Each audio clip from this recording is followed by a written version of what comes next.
আপনারা এটা দিয়ে ছোট সাইজের কাজগুলা করতে পারবেন।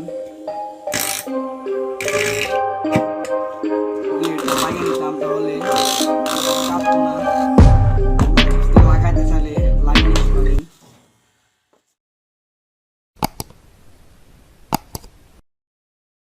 আসসালামু আলাইকুম ভিউয়ার্স, আশা করি ভালো আছেন সবাই। আপনাদের স্বাগতম গ্যাজেট ইলেকট্রনিক্সের নতুন একটা পর্বে।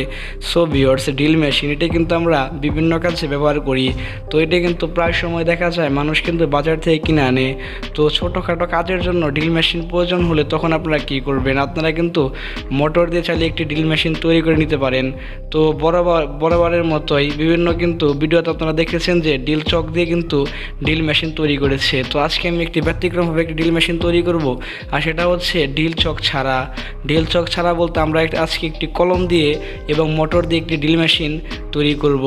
তো পুরো ভিডিওর আপনাদের সাথে আছে আমি জিয়াদ হাসান। আপনারা দেখছেন গ্যাজেট ইলেকট্রনিক্স।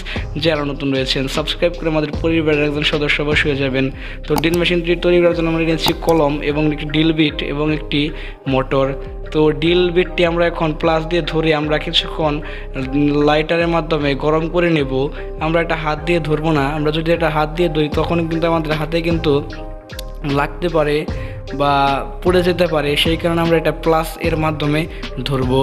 তো এবং এটা করার সময় আমরা 100% সেফটি নিয়ে কাজ করার চেষ্টা করব। সো ভিউয়ার্স, এটা গরম করার পর আপনারা যে কাজটি করবেন সেটা হচ্ছে এই কলম এর ভিতর দিয়ে এটা লাগিয়ে নেবেন। তো সুন্দরভাবে এটা লাগানোর চেষ্টা করবেন যাতে আপনাদের হাতে কোথাও এটা ড্রিল বিটটি লেগে না যায়, কারণ ড্রিল বিটটি লেগে আপনাদের হাতে কিন্তু খোসা পড়ে যেতে পারে। তো সেই স্বার্থে আপনারা সাবধানতার সাথে কাজটি করার চেষ্টা করবেন। তো এটা লাগানোর পর আপনারা এখানে একটু সুন্দরভাবে একটু প্লাসের মাধ্যমে হালকা হালকা করে বাড়ি দিয়ে নেবেন। তো বাড়ি মারলে কিন্তু আরও এটা শক্তপোক্ত বেশি হবে। তো সুন্দরভাবে এটা করার চেষ্টা করবেন। তো এবার আমরা মোটরের যে বাসটা ঘুরে, তো সেটা আমরা এখন লাইটারের মাধ্যমে গরম করে নেব।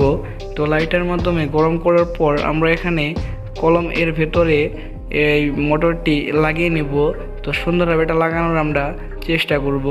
তো চলুন আমরা এটা আরও সুন্দরভাবে এটা গরম করে নিই।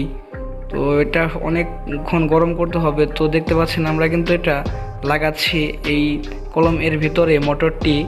তো কলম এর ভিতর মোটরটি লাগানোর পর এখানে আপনারা চারিপাশ দিয়ে সুপার গ্লু আঠা যে সেট সেটা আপনারা এখানে লাগিয়ে নেবেন আরও শক্ত হওয়ার জন্য।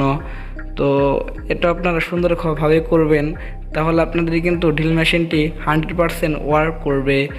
তো আমাদের কিন্তু ড্রিল মেশিনটি তৈরি। তো এটা চালানোর জন্য আমরা এখানে 12 ভোল্ট একটি পাওয়ার সাপ্লাই ইউজ করতেছি। তো মোটরটি কিন্তু আমাদের এটা 12 ভোল্টের। আপনারা যত পারেন একটি শক্তিশালী মোটর ইউজ করার জন্য আপনারা এখানে 775 মোটর ইউজ করতে পারেন। তো দেখতে পাচ্ছেন এখানে কিন্তু আমরা অনেকটি ঢিল করে নিয়েছি। আমরা কিন্তু আরও কিন্তু ঢিল করছি। তো এই বয়মের মুখার মধ্যে আপনারা কিন্তু অনেকটি কিন্তু ঢিল করা প্রায় হয়ে ভিউয়ার্স, আমরা কিন্তু কত সুন্দরভাবে এটা ঢিল করলাম। তো আপনারা এইরকমভাবেই কাজটি করার চেষ্টা করবেন। তো সকলে ভালো থাকবেন, সুস্থ থাকবেন, গ্যাজেট ইলেকট্রনিক্সের পাশেই থাকবেন। ধন্যবাদ সবাইকে ভিডিওটি দেখার জন্য, এবং ভিডিওটি ভালো লাগলে একটি লাইক করবেন। ধন্যবাদ।